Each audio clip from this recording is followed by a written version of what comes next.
Le elezioni regionali di domenica 28 e lunedì 29 marzo sono elezioni importantissime perché andiamo a votare il rinnovo del Consiglio regionale. Consiglio regionale, ruolo molto importante per la nostra regione, per tutti noi veneti, ma soprattutto anche per il ruolo che la regione ha nei confronti degli enti locali.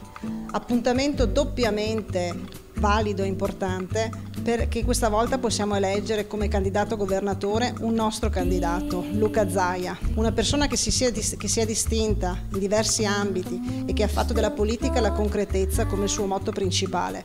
È per questo che non dobbiamo mancare a questo appuntamento, dobbiamo essere in tanti e dobbiamo fortemente sostenere il nostro candidato Luca Zaia. La Regione Veneto così potrà essere la prima regione a testare il federalismo fiscale e quindi a essere effettivamente candidata per attuare i primi decreti attuativi. Cosa vorrà dire avere un nostro governatore, avere Luca Zaia come governatore? Vorrà dire sicuramente attuazione del federalismo fiscale, più risorse per i nostri comuni, per i nostri territori, per i nostri cittadini, più qualità nei servizi, più tempestività nei servizi, ma anche più sicurezza nelle risposte concrete al territorio e puntuali.